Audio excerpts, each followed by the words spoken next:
Ya, assalamualum. Waalaikumsalam warahmatullahi Mbak Dewi dan Bebeb Ria. Enggak. Apa nih serius? Enggak, panggilnya sayang sih. Atau Ria aja. Sayang. Oke, teman-teman yang mendengarkan podcast kali ini saya host untuk season kedua akan ngobrol-ngobrol dengan Mbak Dewi dan Ria untuk follow up mengenai dari podcast yang kemarin ya. Jadi teman-teman sudah dengar mungkin podcast yang pertama berbicara tentang kolaborasi antara Ria Miranda dengan Dewi Sandra, koleksinya namanya Elea. Tapi kali ini kita akan membahas lebih dalam apa sih impact yang dihasilkan dari Elea itu sendiri gitu ya. Yes. Mas Pandu dulu pembawa acara. Aku latihan terus di rumah untuk bisa presentasi dengan baik. Masya Allah. Iya, aku tahu sebenarnya, cuman mungkin para pendengar juga nggak tahu bagaimana sih impact yang ingin dihasilkan dari koleksi kolaborasi ini. Ria kan waktu sebelumnya memang kita pernah bikin koleksi namanya Mahata ya. Iya. Dan itu ada impactnya yang untuk nilai kebaikan. Iya. Nah, mungkin bisa diceritain dulu kenapa akhirnya koleksi Elea ini, yang Mbak Dewi, mereka berdua, Mbak Dewi, tatapannya dalam banget, jadi gue merasa dikacangin gitu kayaknya. I'm not here, I'm invisible. Iya, jadi kenapa? Kenapa sih? Ini serius nih, ini gimana sih? Kenapa? Kenapa koleksi Elea ini ingin juga ada impact kebaikannya yang ingin disampaikan dari koleksi ini? Dan kan ini pasti inisiatifnya dari Ria. Iya, jadi pas di tahun berapa tuh? Tepat di 10 tahun brand Ria Miranda. Kiri kanan. Tepat di 10 tahun brand Ria Miranda. Justru tuh kayak ada kegalauan di situ gitu. Apa yang udah kita bikin ini udah sesuai belum ya sama yang Allah mau gitu. Ini udah ngasih impact ke karyawan, orang luar, customer. Ini udah sesuatu yang positif apa belum gitu. Tapi jangan sampai 10 tahun yang kita jalanin tuh udah sebenarnya tuh nol di mata Allah gitu kan. Iya, ketakutanku itu gitu. Ya itu prosesnya juga cukup panjang, belajar dulu terus Batin ini dong, naik turun kan? Iya dong, Mbak. Untuk cari formulanya nih harus gimana kan? Terus jadi galau sendiri gitu. Makanya pas kita diskusi sama Mas Pandu, kita harus gimana gitu. Akhirnya kita memang jadi diskusi sama beberapa guru juga, terus sama kita ustazah sama teman-teman gitu, termasuk Mbak Dewi juga gitu. Terus mulai awal itu di koleksi Mahata itu. Mata hati telinga ya. Mata hati telinga. Waktu itu kita kolaborasi sama beberapa orang dokter. Oh nice. Jadi dari patternnya, dari ceritanya itu tuh emang menceritakan tentang bagian-bagian tubuh yang ya Allah tuh udah kasih kita tuh sempurna, semuanya punya fungsinya sesuai dengan posisinya sedetail itu. Masya Allah ya. Masya Allah. Allahu Akbar, Maha besar. Dari situ kita pengen impact apa ya gitu. Alhamdulillah kita berkolaborasi dengan kitabisa.com, kita menggalang dana untuk waktu itu ada anak kecil yang memang membutuhkan dana untuk operasi matanya. Oh iya. Jadi waktu itu ada hubungannya sama koleksi juga gitu. Ya alhamdulillah. Akhirnya bisa melihat. Ya kita menjadi bagian untuk mensupport itu. Masya Allah. Tapi memang ketika kita menjalani bisnis, tujuannya untuk mencari keuntungan, capek ya rasanya ya. Waktu itu tahun ke-6 ke-7 tuh capek. Kayak it's not ending journey yang apa yang kita kejar. Nah, tahun ke-11 ini walaupun pandemi seperti ini, tapi kok rasanya kayak kita lebih tenang ya. Karena ada tujuan lain yang kita ngejalaninnya lebih beda gitu. Betul. Nah, bicara tentang koleksi Elea ini dan terus ngobrol-ngobrol sama Mbak Dewi. As we know, Mbak Dewi banyak sekali concern untuk sosial. Kayak kalau untuk sosial tuh Mbak Dewi tuh semangat gitu kan. Tahun depan. Iya, harus gitu. Ketika when I first propose the proposal untuk kita bisa kolaborasi, di situ Mbak Dewi sebut ada teman tuli. Nah, mungkin di sini teman-teman tuh nggak tahu teman tuli itu apa dan siapa gitu. Tapi kalau misalnya aku udah research lebih dalam lagi, Mbak Dewi itu memang spesifik untuk mensupport teman tuli yang ada di Little Hijabi. Dan kalau misalnya teman-teman bisa juga googling tentang Little Hijabi itu apa, tapi kayaknya kita lebih seru kalau misalnya Mbak Dewi sendiri yang menceritakan. Oke, Masya Allah. Kenapa Little Hijabi dan siapakah Bunda Galuh sebagai founder dari Little Hijabi itu? Alright. So sebelumnya mungkin aku kurang bergaul ya dengan teman-teman tuli. Teman tuli oke kita menyebutnya teman tuli. Memang mereka lebih suka dipanggil teman-teman Bukan tuli. tunarungu? No, karena buat mereka tunarungu itu adalah difabel. Mereka merasa bahwa itu bukan kekurangan. They're not disabled. Saya bukannya ya memang mereka tidak bisa mendengar, tapi aku tetap masih bisa melakukan banyak hal loh dengan diri aku. Makanya I was like, wow, amazing gitu. I love their energy, the positivity, dan ternyata iya ya, justru kita yang memberikan dampak negatif kepada mereka. Kita yang memberikan stigma itu. Iya, sedangkan mereka tuh lagi berjuang, mereka lagi fight gitu untuk gue mau bertahan gitu. Gimana so caranya? it's okay kita punya teman tuli. Yes, they love it. They love that. Ya udah, gue memang tuli. Gue terima itu. Dong, lu juga terima. Be gitu. my friend. Yes, be my friend. Jadi teman tuli. Nah, ketemu sama The Little Hijabi itu di salah satu project, Quran ID project bersama Archie. My first time ever. Jadi itu konsep project itu adalah itu cahaya dalam sunyi. Berawal dari teman-teman tuli tanya ke Mas Archie. Setiap Ramadan dan Lebaran itu kan takbiran. Seluruh masyarakat Indonesia yang Muslim merayakan apa sih? Lu pada heboh-hebohin apa gitu? Emang apa yang sedang terjadi? Karena mereka nggak bisa dengar, mereka nggak bisa merasakan apa sih sholawat, apa sih azan, apa sih kerayan-kerayan itu, karena biasanya stigma yang ada di dalam keluarga teman-teman tuli adalah udah lu di rumah aja. Lu nggak usah ikut. Nanti ribet. Jadi mereka tidak merasakan kebahagiaan yang kita merasakan. Kita udah puasa, kita it's a celebration gitu kan. Kalau mereka merasakan sunyi banget. Nothing to hear. Takbiran nggak bisa. They don't feel it. They don't feel that energy. Jadi akhirnya ketemu sama mereka dalam satu project itu nyanyian. Ternyata mereka itu bisa merasakan getaran. Jadi dari lagu tersebut mereka pegang, misalnya Raisya atau Tulus atau siapa, Andin gitu kan, Dewi juga ada di situ. Dan mereka terlibat dalam project ini ya? Mereka terlibat karena untuk isyaratnya. I see. Jadi apa yang kita nyanyikan akhirnya diisyaratkan sehingga mereka paham. Apa itu takbir. Oh ini, ya Allah indah banget. Dan mereka merasakan getaran dari ketika kita bicara. So actually if you let them be that close to you, mereka akan, aku boleh nggak pegang punggung? Iya. Oh, Ria tuh suaranya tuh halus ya. Oh gitu ya? Iya. Oh, Mas Pandu ada dalam-dalamnya ya. Agak ngebas gitu. Ngebas gimana gitu, ya kan? And I'm like, how do you know? Kita bisa merasakan. Jadi memang diambil pendengaran, tapi perasaan kan naik gitu untuk mereka. Jadi itu pertama kali mengenal teman tuli. That was the first time, dan mereka melakukan satu teater di atas panggung sebelum nyanyiin itu. Itu aku dari awal sampai terakhir itu nangis aku ya. Kenapa nangis? Justru di situ aku merasakan betapa zolimnya aku dengan pendengaran aku. Karena? You don't appreciate it. Exactly. You know, because you have it, you don't appreciate it at all gitu. Jadi mereka bertanya, Allah itu kan memanggil teman-teman. Apa sih yang Allah suruh? Apa sih yang ada di azan itu? Sedangkan kita setiap hari 5 kali itu kenceng-kencengan, bahkan banyak yang protes. Aduh kenapa sih itu masjid speakernya kenceng banget? Aduh kenapa sih harus pagi? Aduh bla bla bla. Sedangkan mereka yang menanti dan bertanya, Allah itu suruh apa ya? And we're like, ntar dulu ya, ntar.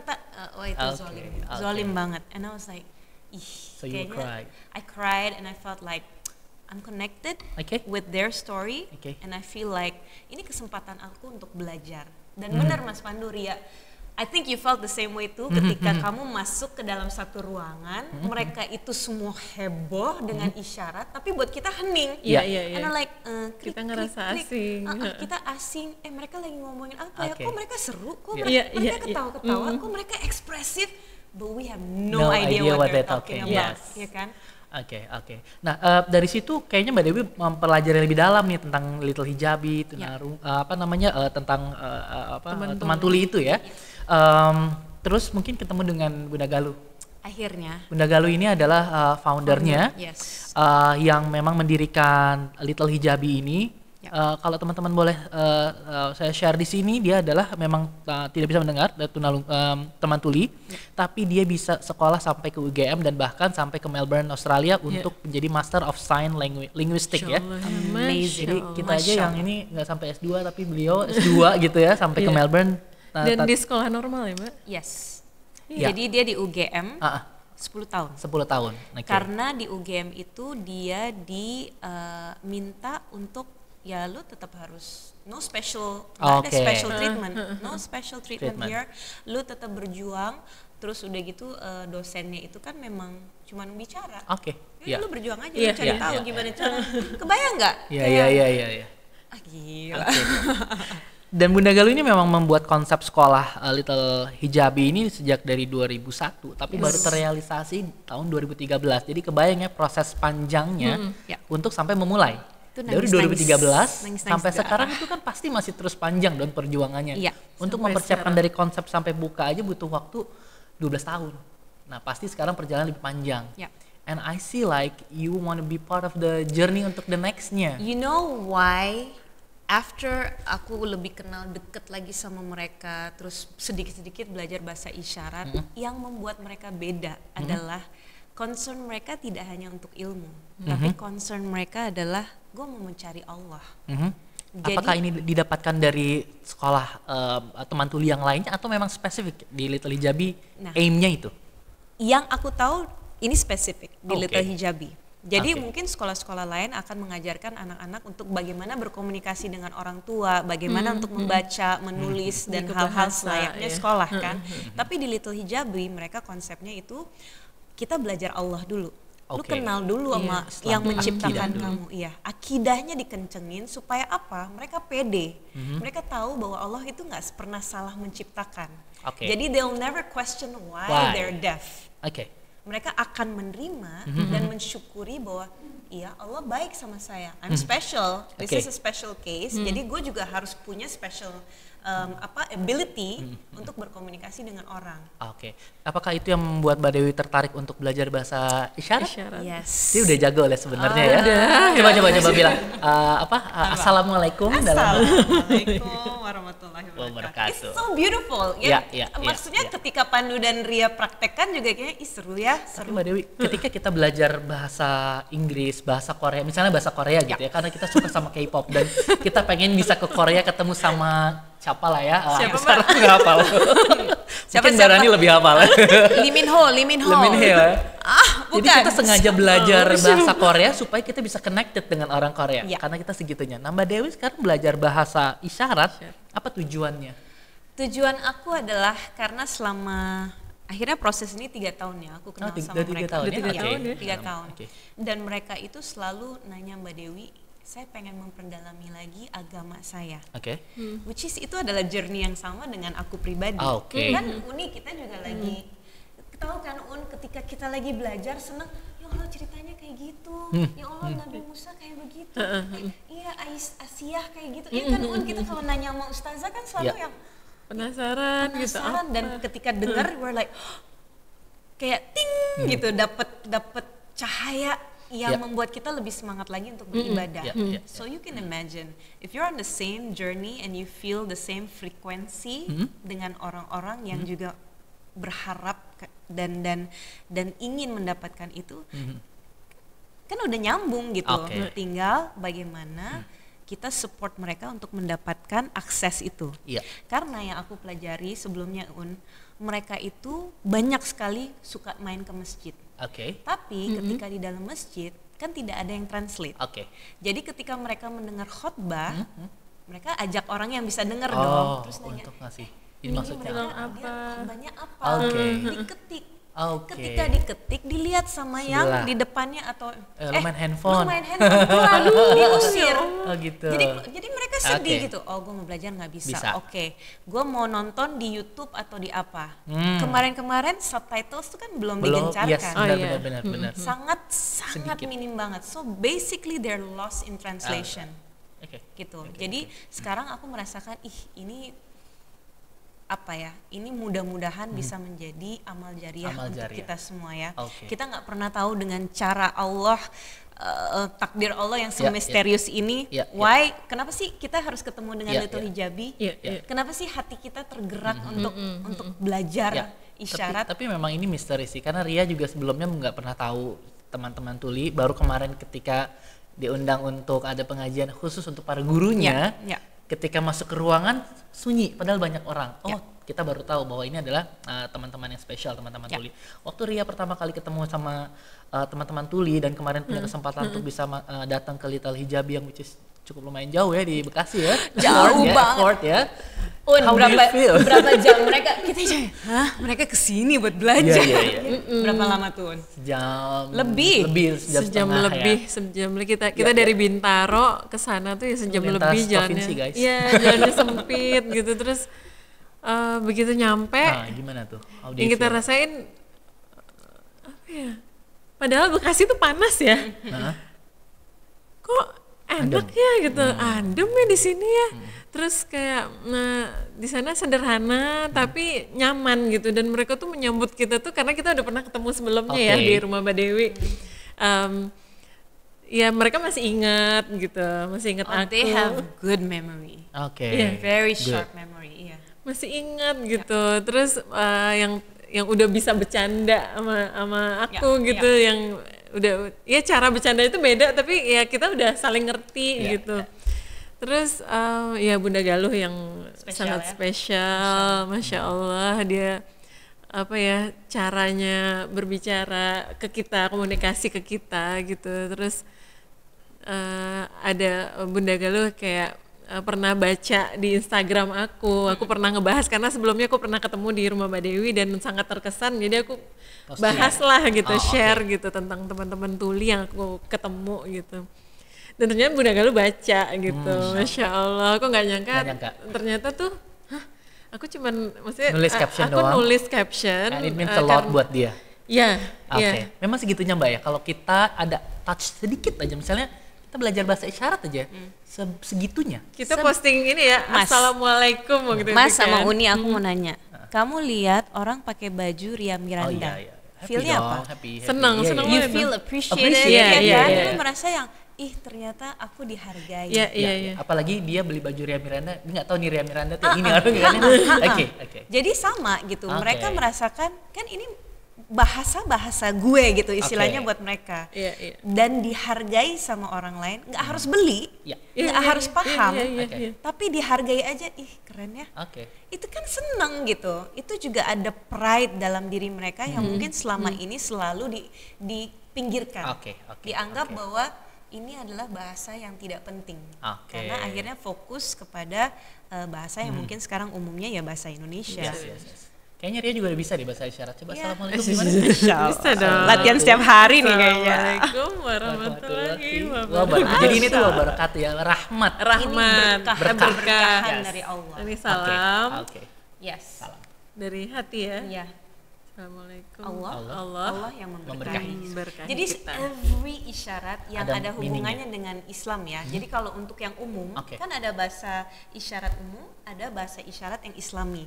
Nah, beda, yang Islami itu yang aku selalu yang kok mereka kepikiran untuk bikin gerakan Allah, itu ya. Iya, Allah kan kita tauhid kan, satu.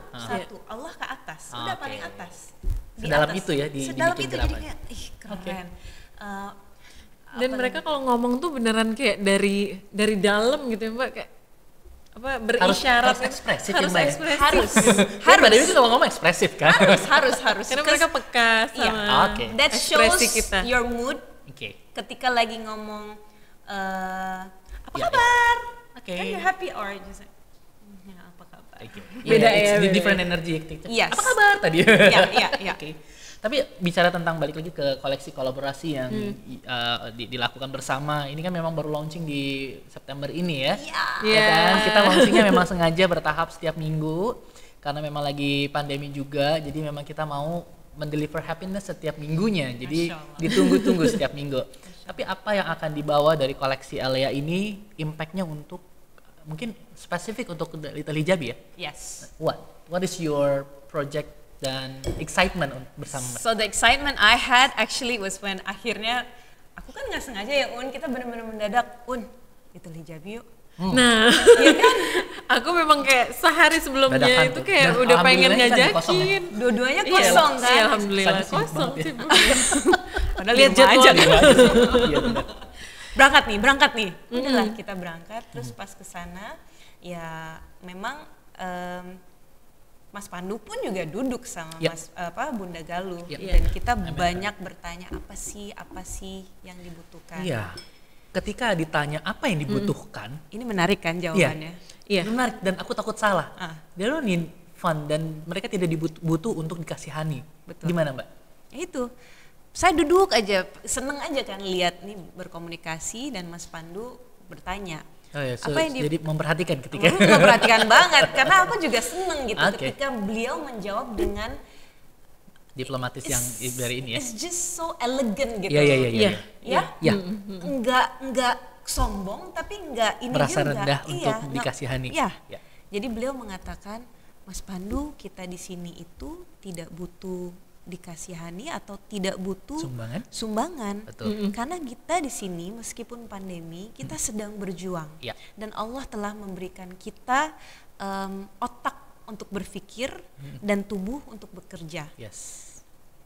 Itu kan langsung jelek kan kayak. Terus kita jadi mikir. Ini kita semua lagi pada komplain, lagi pada malas, lagi pada masing-masing. Dan mukanya tegar gitu, yang tahu kan yang wibawanya yang kita di sini tenang aja. Iya tenang. Kita di sini butuh di-support. Karena memang saat ini ya Mas Pandu dan Mbak Ria lihat aja sendiri. Kita ini sekolah tapi saat ini murid-muridnya tidak ada.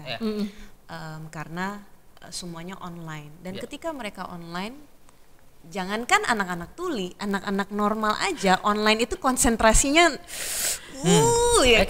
ekstra. Kalau gurunya bisa teriak ya nada Mariah Carey yang falsetto 7 oktav itu kayaknya dia akan melakukan itu. But tuli gimana caranya?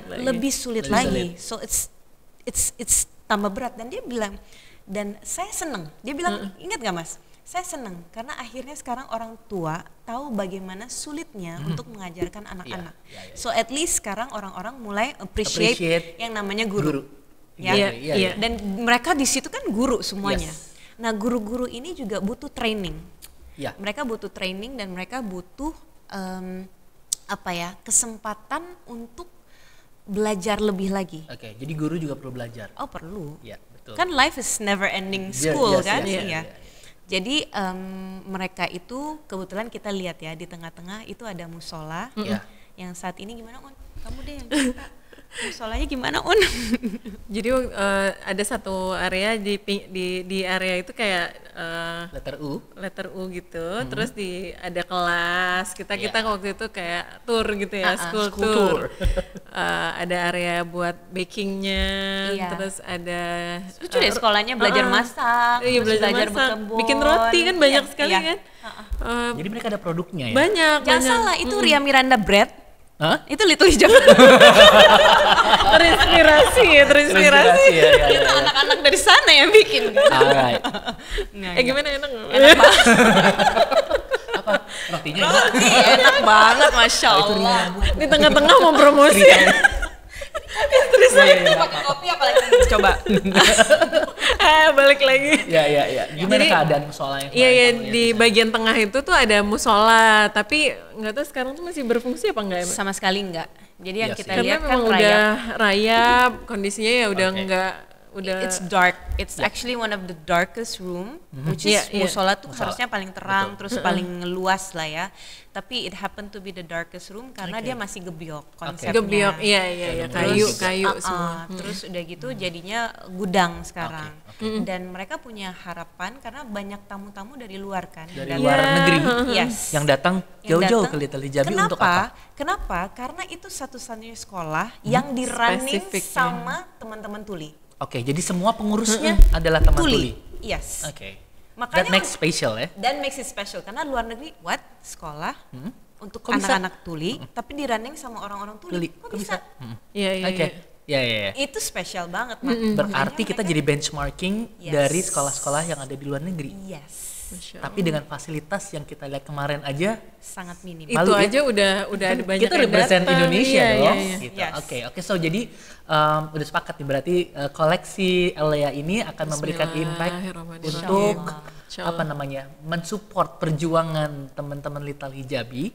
Misalnya salah satunya adalah dengan membantu untuk membangun musola itu, atau mungkin ada aktivasi lainnya yang bisa mengangkat. Jadi harapannya kan kita nanya, ini mau musola aja. Sebenarnya ini mimpi kan, semua orang boleh bermimpi dan Bunda juga punya mimpi. Exactly, it's free. Kita mau bikin workshop. Workshop apa aja sih? Jadi nanti mereka bikin video-video isyarat yang nanti akan di-share. Berarti kan butuh kayak mini studio. Ada workshopnya untuk teman-teman yang dari luar kota yang datang untuk belajar. Terus udah gitu tempat musola, udah pasti tempat ibadah, sama ada kantor. Mereka juga produksi barang-barang. Apa aja? Oh iya. Ada apa aja? Kemarin ada aromaterapi. Oke. Itu banyak. Itu dibuat sama mereka. Itu beneran. They can do it. Bisa.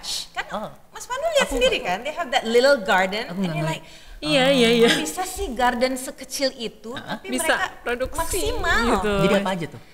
Aromaterapi ada roti gandum. Yes. Mereka bikin selai. Selai juga. Dari berry itu ya. Oke. Apa lagi Mbak? Apa yang kita makan?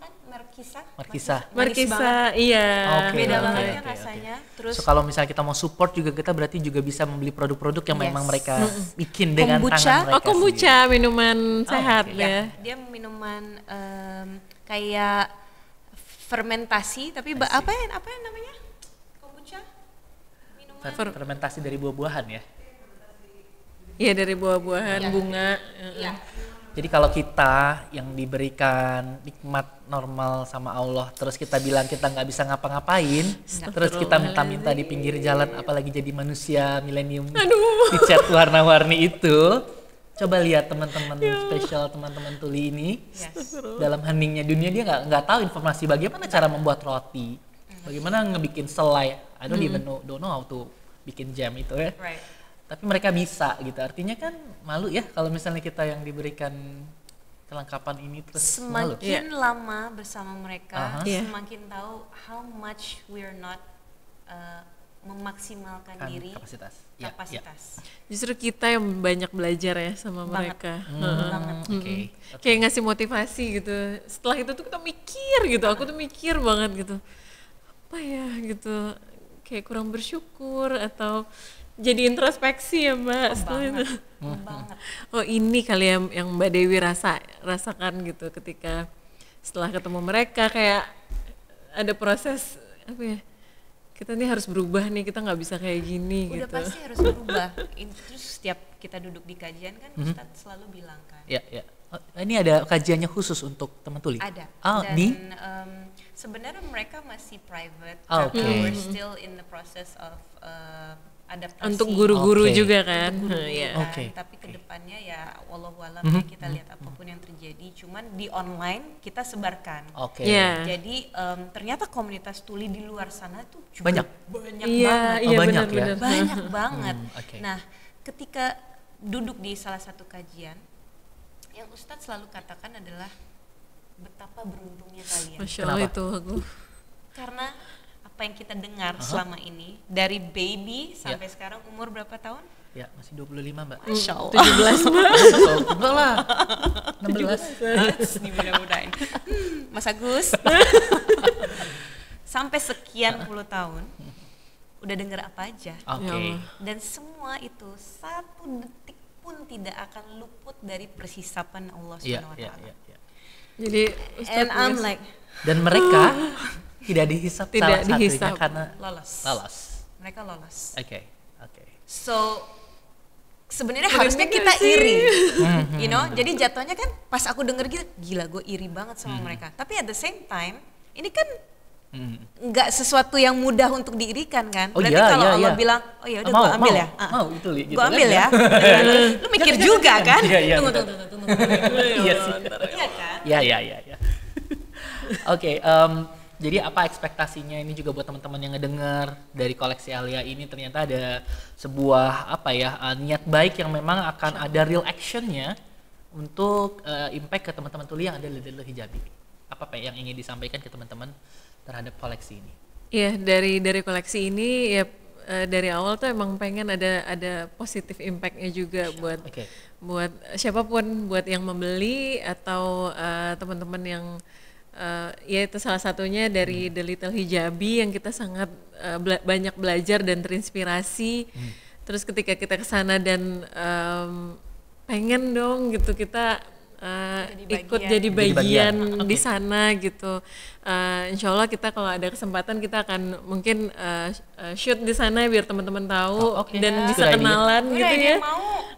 Tapi sama anak-anaknya juga ya. Nah sekarang tuh anak-anak lagi libur makanya kita nggak bisa ketemu.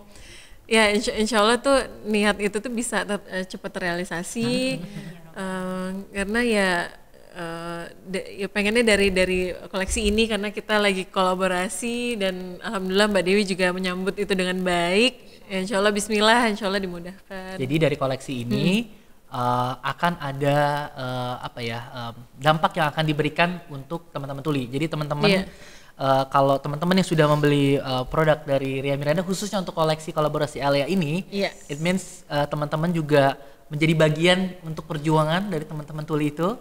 Mudah-mudahan itu juga bisa jadi pahala buat teman-teman semua ya. Pahala jariah yang ya selama tempat itu dipakai dan menjadi bermanfaat untuk teman-teman tuli ya insya Allah mudah-mudahan atas izin Allah ya. Betul. Kecipratan apa kek? Iya. Karena intinya gitu tadi Bunda Galuh tidak ingin tidak ingin dianggap untuk meminta sumbangan.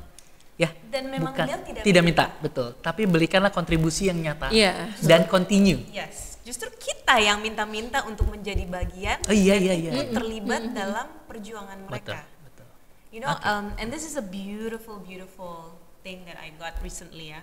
Kan Elia itu bunga ya. Iya. Kan berbagai macam bunga. Dan ini menarik banget. Betapa seringnya kita berterima kasih kepada orang yang mengirim bunga. Oh iya. Suami, teman. Jadi kalau dikirim bunga yang makasih ya, so beautiful. Seneng banget. Sering kan kasih bunga ya? Sering ya? Sering banget ya. Banget. Tapi kapan terakhir kita berterima kasih kepada Allah yang menciptakan bunga? Nah, memberikan. Iya. Orang ini bisa memberikan karena Allah menciptakan. Pernah nggak kita bersyukur ketika dapat bunga itu? Suamiku enggak. Ya Allah. Do you ever do that? Ini kan yang kayak dalam banget. Nah sama. Kita mau melakukan sesuatu, kita berterima kasih nggak sama orang yang sudah membuat kita berpikir. So this is like buat aku ini adalah cara yang paling sederhana, paling kecil untuk kita. Gue bersyukur lo ada. That's deep. Itu baru Mbak Dewi dapatkan inspirasi itu dari si koleksi Alia ini ya. Oke. That's a good inspiration untuk podcast kali ini. Mudah-mudahan teman-teman yang ngedenger juga mendapatkan inspirasi yang sama. Amin. Bahwa brand Ria Miranda ini bukan hanya sekedar untuk brand yang memproduksi baju aja, tapi juga yang akan memberikan impact positif untuk menginspirasi nilai kebaikan. Insyaallah. Gitu ya. Amin. Dan beruntung sekali berarti brand Ria Miranda bisa berkolaborasi dengan Mbak Iya Sandra, dong, siapa sih yang nggak mau? Dari Sandra akhirnya bisa kenal dengan teman tuli, akhirnya bisa ada impact yang nyata untuk kita memberikan ini ya, action real yang bisa. Semua atas izin Allah. Iya. You know when you put the puzzles together, you're like I don't get it, but when it's ini maksudnya. Ini maksudnya.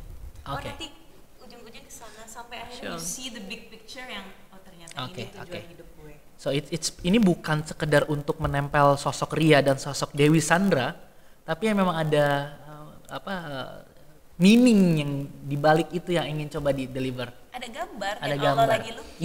Iya. Kita nggak tahu aja nih. Nanti aja lihatnya nanti. Dan kita memang nikmatin proses aja per stroke itu yang Allah ini. Udah kita ikutin aja. Oh, sini Allah iya. Tapi petik aja terus hikmahnya. Oke. Sebelum kita tutup, Mbak Dewi kita mau doa kafaratul majelis. Silakan Mbak Dewi. Ini udah selesai. Oh belum. Sebelum Mbak Dewi doa kafaratul majelis, ini ada message dari Bunda Galuh. Yang insya Allah nanti kita akan coba hubungi Bunda Galuh untuk bisa mengirimkan video melalui bahasa isyaratnya untuk beliau bisa menyampaikan apa tanggapan beliau terhadap koleksi ini yang akan ada impactnya terhadap Little Hijabi. Masya Allah.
Ya, Mbak Dewi. Silakan. Dia buang budi. Silakan Mbak Dewi. Ya. Baiklah. Alhamdulillah, semoga apa yang tadi kita sudah ngobrol, kita sudah dengar, dan juga hikmah-hikmah yang bisa dipetik menjadi sesuatu yang bermanfaat untuk kita. Segala sesuatu yang baik dan benar itu datang dari Allah, dan yang salah itu murni kesalahan dari kita masing-masing yang penuh dengan kelemahan. Sekarang kita tutup. Bukan kajian ya, kaji ustazah banget. Nggak apa-apa dong, Mbak. Pembicaraan ini, mudah-mudahan we'll see you again next time. Yes. Subhanakallahu wa bihamdika asyhadu an la ilaha illa anta astaghfiruka wa atubu ilaik. Ya, itu ada isyaratnya loh. Lihat mereka. Subhanakallahu wa bihamdika asyhadu an la ilaha illa anta.